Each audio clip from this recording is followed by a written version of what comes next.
first of all, you're going to measure this and make sure that my measurements were okay. This is going to fold down to a 4 by 4 inch book, so it's going to be a square. And so each page flat is 4 by what? 8. Okay. So I measured the gray portion of this piece of paper to be 15 because you want to make sure that you're not going to go fold this all the way into the gutter of the brochure. So you're going to divide, and you're going to use a little pencil so that you can erase if you need to, and you want to make sure that you are, and see, because the calibration on that machine is not quite right, it's a little smidge over 15. And so 15, what is half of 15? 7.5. So I'm actually going to measure at the edge of and mark 7.5. And on the darker paper, you really kind of have to make it. I was going to get black, but this was cheaper. And also,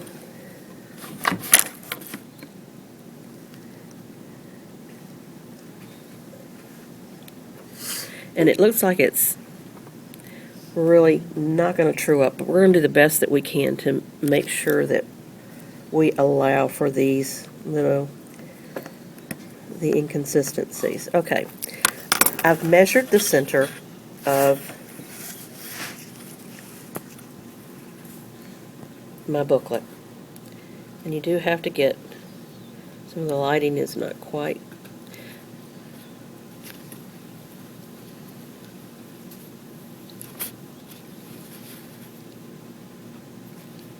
You can do a minor adjustment once you've scored it, but notice how thick the bone folder is. This one's very thin on this end, so I'm just going to use it, and I'm going to pull the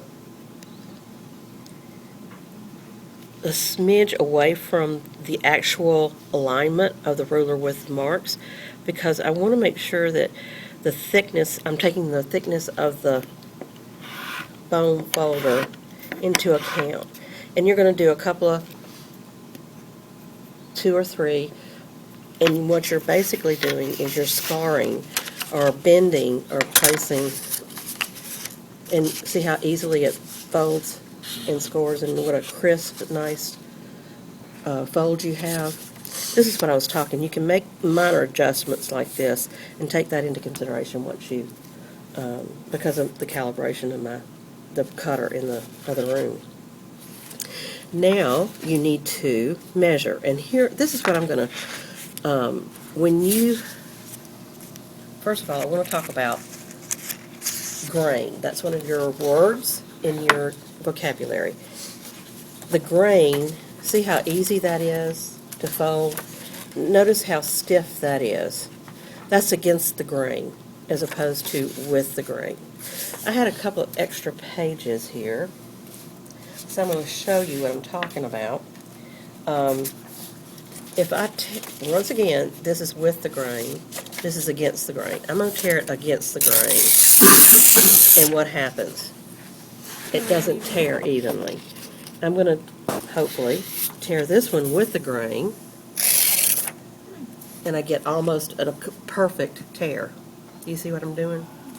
So that tells you, and you can test it, and what you want to do is fold with the grain, cut with the grain, because that makes it easier to score and fold. So, when this is 8 supposedly, let's measure and double check our measurements. It's a little more than 8. So when I fold this, it's going to probably have a little bit of a extended, I could trim it off right now if I wanted to, so that everything, but I think I'm going to wait to the very end and trim off the creep as a whole.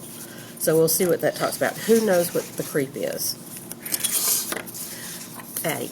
It's just like the uneven edges of pages, like if it's longer than what it's supposed to be, and Like the edge is just When it's all nested, uneven. when one signature is nested inside the next, it's going to make that little width of the paper is going to extend it past. So we're going to try to take that into compensation in this and find our center, and half of 8 is what? Which is the size of our finished folded book, supposedly. And what we're doing is we're finding, and I'm trying to I'm making it even so that 4.5, no, 4. And this is another thing that I keep in mind for students. Measure twice, score once. Measure twice, cut once. So that keeps you from making mistakes. Not that we don't all make mistakes. Measure like 3 times, 4 times. Yeah, you have to.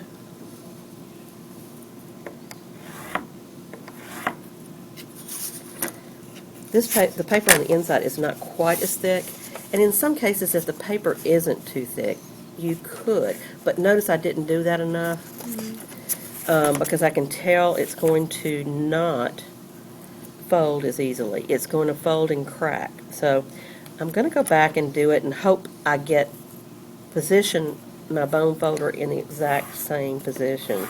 Otherwise, now, that's going to work a little bit better. Now, I have suggested to other people is to take an extra piece of paper and then place it over and reinforce the fold where you scored it. And we can do that again with the cover as well. And that makes for a crisper. But notice, because of that, the creep, notice I have a slight creep. That's normal. That's natural. And you can either choose to leave it or not. But because we're going to have a little bit of an extension on that 4 inches, I might make this a little bit longer. The cover and the back cover are a little bit longer. So I'm making a little bit of an adjustment here.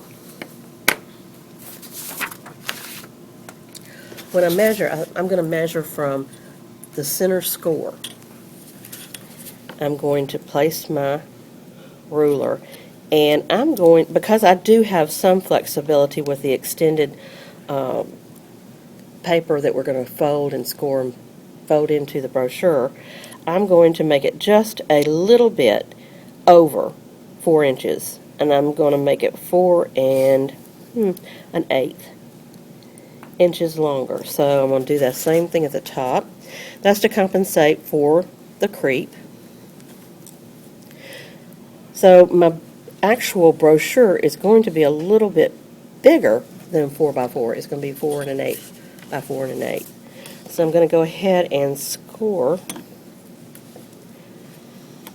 these after I measure both sides. And I want 4 1/8.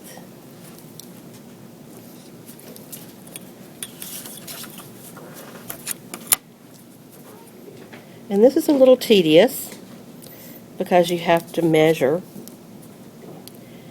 and remeasure, because you only have one, you get no redos on this particular mock-up or prototype that we're making today, because I don't have enough paper for everybody to do two. So even though yours might show some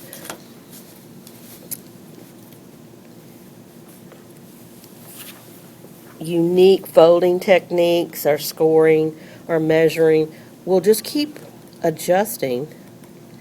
And even though you're going to have some that will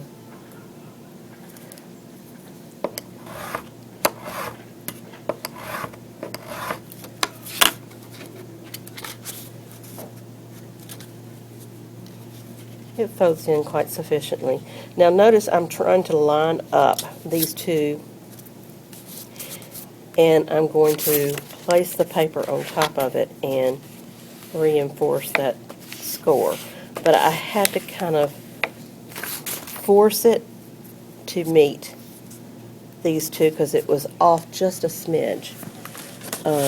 Now I'm going to go and I'm going to score this side, and hopefully it'll meet and match up. That's hopefully going to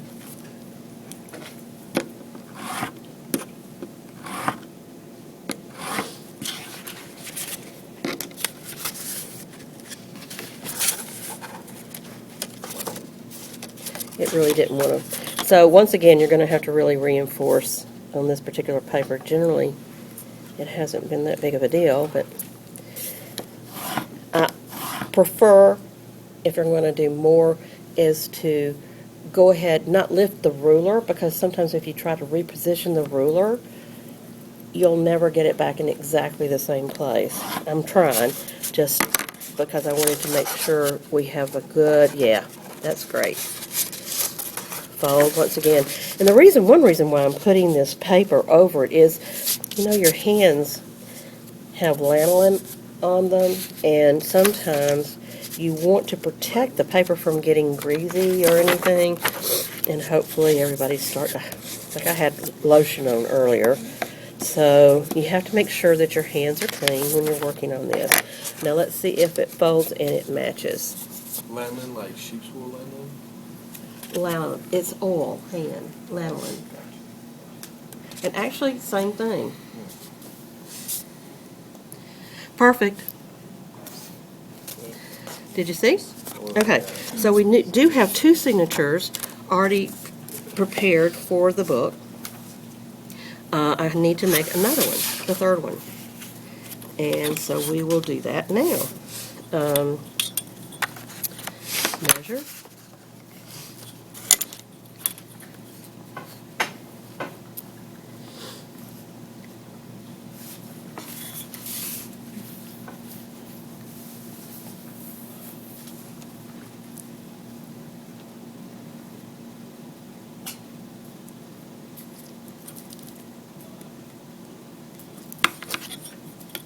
Once again, I can always go back and erase my marks if I need to.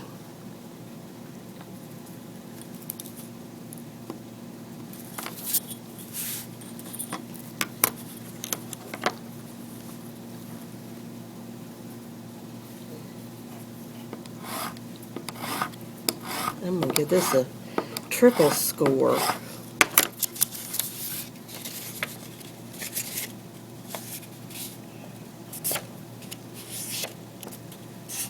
Now, like I said, I don't want you using construction paper in this particular project. This is a higher level. And I noticed that mine was just a smidge off, so I'm going to go back and try to adjust and straighten that fold. And you can adjust minor lapses, but see, that fits, and we can insert that, but you'll notice that's the creep, and that's going to be normal. And that's what they say a lot of times when you have a brochure, there's a protective area that you don't want to get too close to the edge, because the creep may happen. And if you had like a 36-page or more brochure, you're going to have much deeper creep, and so you might lose, or it might, that's why some of your page layout programs do adjust for creep. Now, the other thing that you're going to need, so I'm putting this together, and if you'll notice that it matches up perfectly. So the one thing that I do need is to have some ribbon available so that I can send it through like I did before. I'm going to just use, you'll notice on this particular example, I used a brad, and I had the brad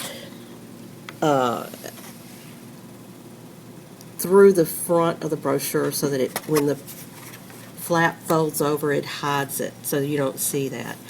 And you can use that as a form of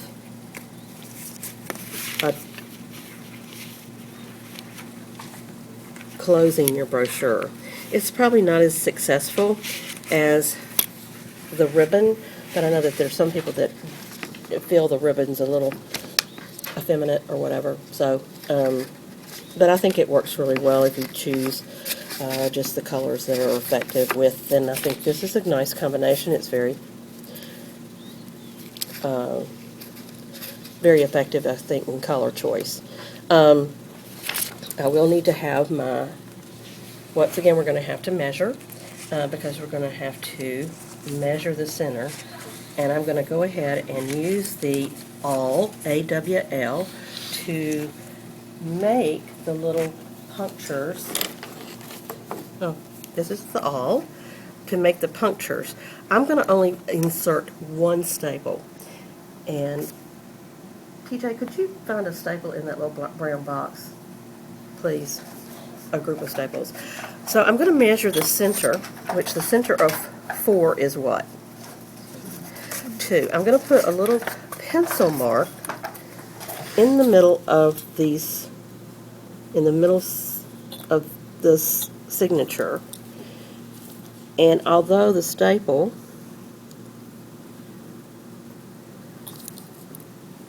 right there in the middle, that just shows me where the middle of the staple is. And I will need my X-Acto knife. If you could, there's one. And where are the staples? Here they are. I usually just separate one of these staples, being very careful. Sometimes it works, sometimes, there we go. And I'm going to use it to make or measure and make my notations on this page where you would use the awl to make the insertion points for the, and I'm going to slide the staple from the outside in. So I'm making sure that the book is together and I'm holding it in place. And I'm going to take the awl, but I'm going to lay the book down because it's flat, and making sure that it's all together. I'm going to make 2 insertions, and I'm going to go all the way through the book. First, though, I'm going to insert this ribbon. Now, on the your brochure is going to be 5 by 5. This is 4 by 4, and on your 4 by 4 mock-up, I'm sure I'm getting in it, you want to make sure that you position the ribbon under the staple, where the staple is going to go, because then you can slide it and adjust it. But the reason I'm doing that is because that kind of holds it in place on this size brochure. You're going to use 2 staples on your 5 by 5, and that is in your instruction sheet. So I'm going to take my staple. Now, some students think that, well, this is easy. It's not as easy as you think. To get everything through, it takes a little step, but I did it really well. I'm on film. Maybe that's why it worked today. And I'm going to take my bone folder, and I'm going to press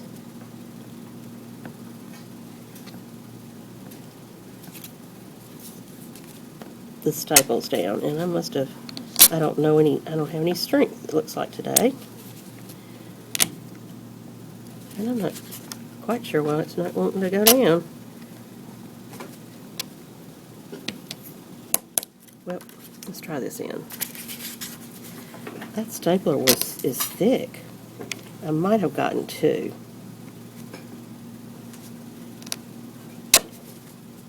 There we go. You want to be careful and do as I say, not as I do, and make sure that you don't tear the paper. I think this particular staple is one of those heavy-duty ones. It's not your typical staple a few pages together. But you want to align the staples so that you don't tear the pages.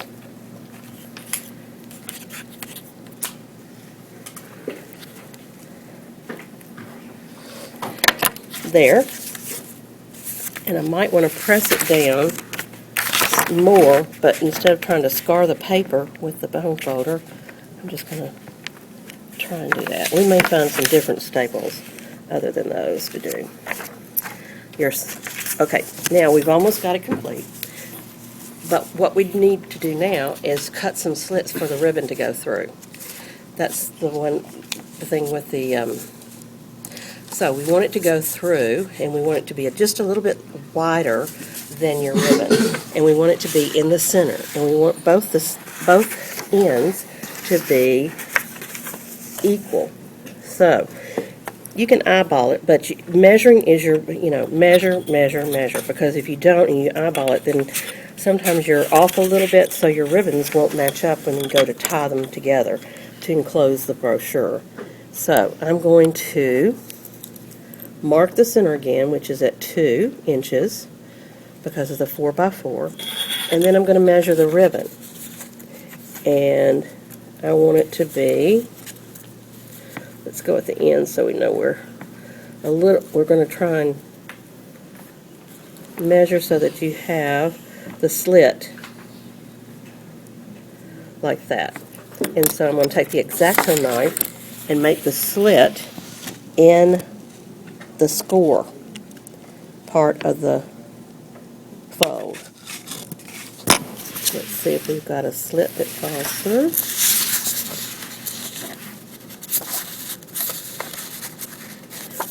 Once again, I don't know if I've got a complete cut. You don't want to cut a really long slit because then you might tear the paper, and you want it just a little bit longer then. But I might have to make it a slight bit bigger. I hate to do that, but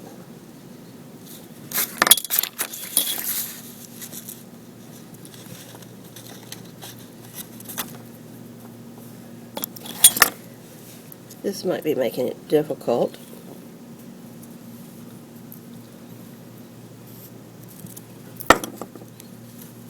To thread through.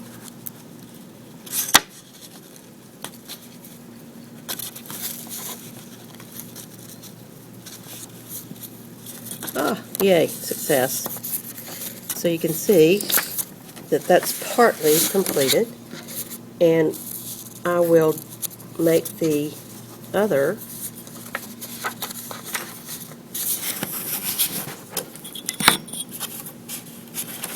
slit to complete our little movie.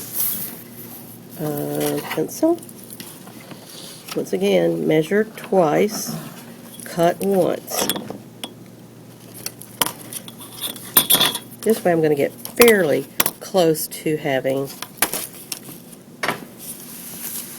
the ribbon on both the front and back cover meet up. That's what's important.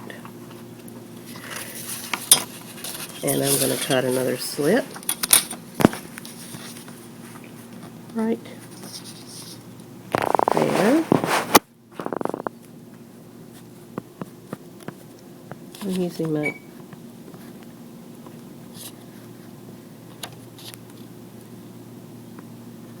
cut it just a little bit longer. And I did not get quite in that score in the fold, but I think it's going to work.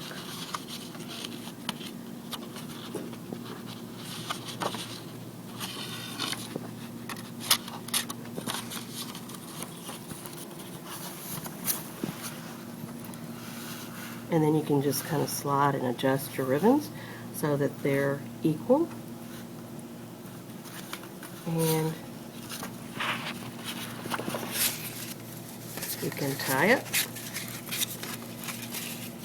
and you have a completed brochure. I think I tied it too tight. The end.